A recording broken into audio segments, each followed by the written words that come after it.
Ako? Kinakabahan ako, ah. Si attorney, tumawag na ba? Di ba, Nino? Tawagan mo. Hindi na pwede magtagal dito sa tangkong sa selda. Delikado ang buhay niya. Sige na. Sige. Romero, siguraduhin mong malinis ang trabaho ng taong utusan mo. Kumuha ka ng kwento. Kwento na panipaniwala. Opo, Mayor.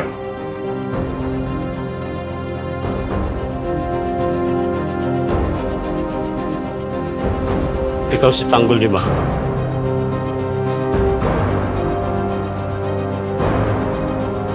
Magpapasalamat pala ako sa'yo dahil naliligtas mo ang aking mag-iina nung nagkaroon ng sunog sa Quiapo. Wala kang dapat ipagpasalamat. Ginawa ko lang yun. Dahil yun ang dapat. Ano palang ginagawa mo dito? May binugbog lang ako. Kaya ako nakulong ngayon dito. Pero sigurado, hindi ako magtatagal dito, lalaya rin ako.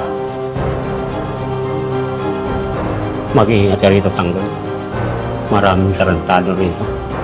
Baka kursunadahin ka.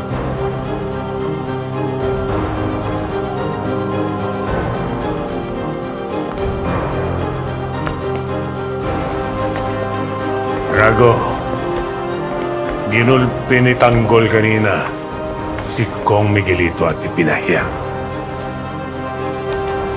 Kailangan may paghiganti siya. Kaya ayoko nang makalabas ng kulungan pa yung hayop na yun. Lulumpuin ba? Tuluyan nyo na. Pero siguraduhin yung hindi aabot ng alas 5 para hindi na makapag-bail.